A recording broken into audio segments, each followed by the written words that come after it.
ವೀಕ್ಷಕರೇ, ನಾವಿವತ್ತು ಮಲೆಬೆಟ್ಟಲ್ಲಿದ್ದೇವೆ. ನೀವು ಕೃಷಿಕರಾಗಿದ್ರೆ ಸಾಮಾನ್ಯವಾಗಿ ನೀವೊಂದು ಚಾನೆಲ್ ನೋಡಿರ್ತೀರಾ, ಸಂಪೂರ್ಣ ಸಹಜ ಕೃಷಿ ಅಂತ. ಶಿವಪ್ರಸಾದ್ ಮಲೆಬೆಟ್ಟು ಆ ಚಾನೆಲ್ನ ಮುಖ್ಯಸ್ಥರು. ಸೊ ಅವ್ರ ಹತ್ರ ಮಾತಾಡ್ಲಿಕ್ಕೆ ನಾವಿವತ್ತು ಮಲೆಬೆಟ್ಟಿಗೆ ಬಂದಿದ್ದೇವೆ. ನಮ್ಮ ಜೊತೆ ಇದ್ದಾರೆ ಆ ಚಾನೆಲ್ನ ಬ್ಯಾಕ್ ಬೋನ್, ಅಂದ್ರೆ ಶಿವಪ್ರಸಾದ್ರಿಗೆ ವಿಡಿಯೋ ಮಾಡಲು ತುಂಬಾ ಸಹಾಯ ಮಾಡ್ತಾರೆ ಅವರ ಅಣ್ಣನ ಮಕ್ಕಳಿದ್ದಾರೆ.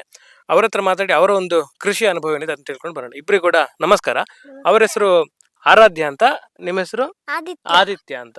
ಹೇಳಿ, ಈಗ ನಿಮ್ಮ ಚಿಕ್ಕಪ್ಪ ಕೃಷಿಯ ಬಗ್ಗೆ ಯೂಟ್ಯೂಬ್ ಚಾನೆಲ್ ಮಾಡ್ತಾ ಇದ್ದಾರೆ, ನೀವು ಸಹಾಯ ಮಾಡ್ತೀರಿ. ನಿಮ್ಮ ಅನುಭವ ಹೇಗಿತ್ತು? ಯಾವ ತರ ಅವರಿಗೆ ಹೆಲ್ಪ್ ಮಾಡ್ತೀರಿ? ಯಾವ ತರ ಸಹಾಯ ಮಾಡ್ತೀರಿ ವಿಡಿಯೋ ಮಾಡ್ಲಿಕ್ಕೆ? ನಾವೆಲ್ಲ ಅವ್ರಿಗೆ ತಂದು ಕೊಡ್ತೇವೆ ಅವ್ರು ಹೇಳಿದನ್ನೆಲ್ಲ. ಹಾ, ಏನೆಲ್ಲ ತಂದು ಕೊಡ್ಲಿಕ್ಕೆ ಹೇಳ್ತಾರೆ? ಅವರು ಇದು ಬೀಜ ತಗೊಂಡ್ ಬಾ ಅಂತ ಹೇಳ್ತಾರೆ, ನೀರ್ ಬಿಡು ಅಂತ ಹೇಳ್ತಾರೆ, ಅದನ್ನೆಲ್ಲ ನೀವು ಮಾಡ್ತೀರಿ. ಮಾಡ್ತೇವೆ. ಹಾ, ಈಗ ನಿಮಗೆ ಕೃಷಿಯ ಬಗ್ಗೆ ಎಷ್ಟು ಅನುಭವ ಉಂಟು? ಅಂದ್ರೆ ಇಲ್ಲಿಗ ತುಂಬಾ ಗಿಡಗಳುಂಟು, ಅಂದ್ರೆ ಇದು ತರಕಾರಿ ಗಿಡಗಳು. ನೀವು ಅದನ್ನು ನೋಡಿಕೊಳ್ಳುದು, ನೀರು ಬಿಡುದು ಅಥವಾ ಕಳೆಯನ್ನು ತೆಗೆಯುವುದು, ಆ ತರ ಕೆಲಸ ಎಲ್ಲ ಮಾಡ್ತೀರಾ? ಮಾಡ್ತೇವೆ. ಏನೆಲ್ಲ ಮಾಡ್ತೀರಿ? ಅದಕ್ಕೆ ನೀರೆಲ್ಲ ಹಾಕ್ತೇವೆ. ಯಾವಾಗ್ಲೂ ಹಾಕ್ತೀರಾ? ರಜೆ ಇದ್ದಾಗ ಮಾತ್ರ ಹಾಕ್ತೀರಾ? ಯಾವಾಗ್ಲೂ ಹಾಕ್ತೀರಾ? ರಜೆ ಇದ್ದಾಗ. ರಜೆ ಇದ್ದಾಗ. ನೀವು ಎಷ್ಟನೇ ಕ್ಲಾಸ್? ಯಾವ ಶಾಲೆ ನೀವು? ನಾವು ಬದನಾಜೆ ಹಾ. 2ನೇ ಕ್ಲಾಸ್. 2ನೇ ಕ್ಲಾಸ್. ಈಗ ಶಾಲೆಯಲ್ಲಿ ನಿಮ್ಮ ಸ್ನೇಹಿತರು ಮಕ್ಕಳೆಲ್ಲ ಇದ್ದಾರೆ, ಅವರಿಗೆಲ್ಲ ನೀವು ಹೇಳ್ತೀರಾ ನಮ್ದು ಚಾನೆಲ್ ಉಂಟು, ಅವರಿಗೆ ಸಹ ನೀವು ಕೃಷಿಯ ಬಗ್ಗೆ ಏನಾದ್ರು ಮಾಹಿತಿ ಕೊಡ್ತೀರಾ? ಏನ್ ಹೇಳ್ತೀರಾ ಅವ್ರ ಹತ್ರ? ನಮ್ಮ ನಮ್ಮ ಮನೆಯಲ್ಲಿ ಕೃಷಿ ಎಲ್ಲ ಉಂಟು, ನೀವು ಬೀಜ ತಗೊಳ್ತೀರಾ ಅಂತೆಲ್ಲ ಕೇಳ್ತೀರಿ? ಹೌದು. ಈಗ ನಿಮ್ಮ ಶಾಲೆಯಲ್ಲಿ ಸಹ ಮೋಸ್ಟ್ಲಿ ಒಂದ್ಸರ್ತಿ ಮಾದರಿ ತೋಟ ಏನೋ ಮಾಡಿದಾರೆ ಅಂತಲ್ವಾ? ಅದು ಅಲ್ಲೇ ಅಲ್ಲ ಮಾಡಿದ್ದು? ಬದನಾಜೆಯಲ್ಲಿ ಅಲ್ವಾ? ಅದರಲ್ಲಿ ನೀವು ಭಾಗವಹಿಸಿದ್ದೀರಾ? ಹಾ, ನಾವೆಲ್ಲ ಗಿಡ ಕೊಟ್ಟಿದ್ದೇವೆ. ಗಿಡ ಕೊಟ್ಟಿದ್ದೀರಿ.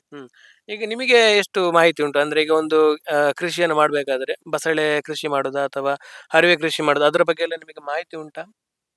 ಕಲಿತಾ ಇದ್ದೀರಿ ಅಲ್ವಾ? ಅಂದ್ರೆ ನಿಮ್ಮ ಚಿಕ್ಕಪ್ಪನ ಮಾರ್ಗದರ್ಶನದಲ್ಲಿ ಕಲಿತಾ ಇದ್ದೀರಿ. ಓಕೆ, ನೀವ್ ಹೇಳಿ, ಈ ಒಂದು ಯೂಟ್ಯೂಬ್ ಜರ್ನಿ ಬಗ್ಗೆ. ನಿಮ್ಮನ್ನು ತುಂಬಾ ಅವ್ರು ಹೇಳ್ತಾ ಇರ್ತಾರೆ, ಅಂದ್ರೆ ಫೋಟೋ ತೆಗೆಯುವುದು, ವಿಡಿಯೋ ಮಾಡೋದೆಲ್ಲ ನೀವೇ ಅಂತ. ನಿಮ್ಮ ಅಭಿಪ್ರಾಯ ಹೇಳಿ, ನಿಮ್ಮ ಅನುಭವ ಹೇಳಿ, ಹೇಗಿತ್ತು ಅಂತ. ಅವ್ರು ಹೇಗೆ ಹೇಳ್ತೇವೆ ನಾವು ಸಹ ಹಾಗೇನೆ ಮಾಡ್ತೇವೆ.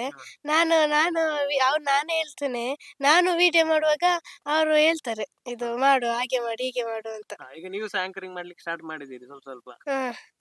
ನೀವು ಸಹ ಅದೇ ಶಾಲೆಯಲ್ಲಿ ಎಷ್ಟನೇ ಕ್ಲಾಸ್ ಅಲ್ಲಿ? 5ನೇ ಕ್ಲಾಸ್. 5ನೇ ಕ್ಲಾಸ್. ನಿಮಗೆ ಕೃಷಿಯ ಬಗ್ಗೆ ಎಲ್ಲ ಆಸಕ್ತಿ? ನೀವೆಂತೆಲ್ಲ ಕೆಲಸ ಮಾಡ್ತೀರಿ ಕೃಷಿಯ ಬಗ್ಗೆ ಆಸಕ್ತಿ ಉಂಟಾ? ನಾನು ಕಳೆ ತೆಗೆಯುದು ಮತ್ತೆ ಗಿಡ ಎಲ್ಲ ಅವರೊಟ್ಟಿಗೆ ನಡ್ಲಿಕ್ಕೆ ಬರ್ತೇನೆ. Okay. ಈಗ ನಿಮಗೆ ಗೊತ್ತುಂಟಾ, ಅಂದ್ರೆ ನಿಮ್ಮ ಚಾನೆಲ್ ತುಂಬಾ ಫೇಮಸ್ ಆಗ್ತಾ ಉಂಟು. ನಿಮ್ಮ ಚಾನೆಲ್ ಬಗ್ಗೆ ಜನಗಳೆಲ್ಲ ಮಾತಾಡುವಾಗ ನಿಮಗೆ ಹೇಗೆ ಅನಿಸ್ತದೆ? ನನಗೆ ಖುಷಿ ಅನ್ಸ್ತದೆ. ಮತ್ತೆ ಶಾಲೆಯಲ್ಲಿ ಸಹ ಕೇಳ್ತಾರೆ, ಬೀಜ ಮತ್ತೆ ತರಕಾರಿ ಎಲ್ಲ ಕೇಳ್ತಾರೆ, ನಾನು ಕೊಡ್ತೇನೆ. ನೀವು ಈ ಕೃಷಿಯಲ್ಲಿ ಹೇಗೆ ಇನ್ವಾಲ್ವ್ಮೆಂಟ್ ಆಗ್ತಾ ಇದ್ದೀರಾ? ಅಂದ್ರೆ ಪ್ರತಿದಿನ ಇನ್ವಾಲ್ವ್ ಆಗ್ತೀರಾ ಅಥವಾ ರಜೆ ಇದ್ದಾಗ ಇನ್ವಾಲ್ವ್ ಆಗ್ತೀರಾ? ರಜೆ ಇದ್ದಾಗ ಸಹ ಮತ್ತೆ ಫ್ರೀ ಟೈಮ್ ಮತ್ತೆ ಶಾಲೆಗೆ ಹೋಗುವಾಗ ಸಹ ಬೆಳಿಗ್ಗೆ ಸಂಜೆ ಎಲ್ಲ ಇರ್ತೇನೆ, ಅವರೊಟ್ಟಿಗೆ ಹೋಗ್ತೇನೆ. ಅದು ಮಾಡಾಗಲ್ಲ, ಅದು ಈಗ ಅರಳಿದಾಗೆ ಆಗ್ತದಲ್ಲ, ಅದನ್ನೆಲ್ಲ ನೋಡ್ಲಿಕ್ಕೆ ಚಂದ ಅನ್ಸ್ತದೆ.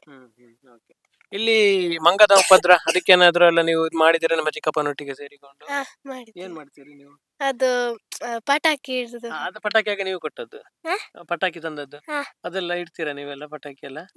ಓಕೆ. ಇವರು ಸಹ ತುಂಬಾ ಸಣ್ಣ ಪ್ರಾಯದವರು, ಅಂದ್ರೆ ಬೆಳೆವೇ ಸರಿ ಮೊಳಕೆಯಲ್ಲಿ ಅಂತ ಹೇಳ್ತೇವೆ. ಸಣ್ಣದಿಂದಾಗ್ಲೇ ಅದಕ್ಕೆ ಒಂದು ಆಸಕ್ತಿ ಇದ್ದ ಮಾತ್ರ ಫ್ಯೂಚರ್ ಅಲ್ಲಿ ಅದ್ರ ಬಗ್ಗೆ ನೀವು ವರ್ಕ್ ಮಾಡ್ಬೋದು. ಸೊ ಇಷ್ಟು ಸಣ್ಣ ಪ್ರಾಯದಲ್ಲಿ ಕೃಷಿಯ ಬಗ್ಗೆ ಎಲ್ಲ ಆಸಕ್ತಿ ಇದೆ. ನಿಮ್ಮ ಸ್ನೇಹಿತರಿಗೆ, ನಿಮ್ಮ ಸಹಪಾಠಿಗಳಿಗೆ ಅಥವಾ ನಿಮ್ಮ ಒಂದು ಪ್ರಾಯದ ಮಕ್ಕಳಿಗೆ ಒಂದು 2 ಮಾತು ನೀವೇನು ಹೇಳ್ತೀರಿ? ನಮ್ಮ ಚಾನಲ್ ನೋಡಿ ಮತ್ತೆ ಬೀಜ ಗಿಡ ಎಲ್ಲ, ಬದನೆದು ಗಿಡ ಎಲ್ಲ ಕಾಂಟ್ಯಾಕ್ಟ್ ಮಾಡಿ ಕೇಳಿ ಬೇಕಿದ್ರೆ. ಮತ್ತೆ ನನ್ನ ಹತ್ರ ಶಾಲೆಯಲ್ಲಿ ಕೇಳಿದ್ರು ಸಹ ಆಗ್ಬೋದು. ನಿಮ್ಮ ತರಕಾರಿಯನ್ನು ನೀವೇ ಬೆಳಿತೀರಿ? ನಾವೇ ಬೆಳಿತೇವೆ, ಅಂಗಡಿಯಿಂದ ಎಲ್ಲ ತರುದಿಲ್ಲ. ಅದೇ ತರ ಅವರು ಸಹ ಮಾಡ್ಲಿ, ಎಲ್ಲರೂ ಸಹ ಮಾಡಿದ್ರೆ ಒಳ್ಳೇದು ಅಂತ. ಇದು ಒಂದು ಪುಟಾಣಿ ಮಕ್ಕಳ ಮಾತು. ಯಾಕಂದ್ರೆ ಸಂಪೂರ್ಣ ಸಹಜ ಕೃಷಿ ಅಂತ ಒಂದು ಚಾನೆಲ್, ಅದು ಸುಮ್ನೆ ಬೇರೆಯವರು ವಿಡಿಯೋ ಮಾಡಿ ಅವರು ಕ್ರಾಂತಿ ಮಾಡಿದ್ದಲ್ಲ. ನಾವು ಅವರ ಮನೆಗೆ ಬಂದಾಗ ಗೊತ್ತಾಯ್ತು, ಅವರಿಗೆ ಬೇಕಾದ ತರಕಾರಿನ ಅವರೇ ಬೆಳೀತಾರೆ. ಅದರಲ್ಲಿ ಕೂಡ ಈ ಮಕ್ಕಳ ಒಂದು ಕಾಂಟ್ರಿಬ್ಯೂಷನ್ ಕೂಡ ತುಂಬಾ ಇದೆ. ಸಣ್ಣ ಪ್ರಾಯದ ಮಕ್ಕಳು ಕೃಷಿಯಲ್ಲಿ ಸಿಕ್ಕಾಪಟ್ಟೆ ಅವರಿಗೆ ಆಸಕ್ತಿ ಇದೆ. ನಿಮ್ಮ ಇಬ್ಬರ ಆಸಕ್ತಿ ಕೂಡ ಶುಭವಾಗ್ಲಿ. ಇದೇ ತರ ಕೃಷಿಯಲ್ಲಿ ನಿರಂತರವಾಗಿ ಪ್ರಯತ್ನವನ್ನು ಮಾಡ್ತಾ ಹೋಗಿ. ನಿಮ್ಮ ಚಿಕ್ಕಪ್ಪನಿಗೆ ಸಪೋರ್ಟ್ ಕೂಡ ಮಾಡಿ. ತುಂಬಾ ಧನ್ಯವಾದಗಳು ನಮ್ಮ ಜೊತೆ ಮಾತಾಡಿದ್ದಕ್ಕೆ. Thank you.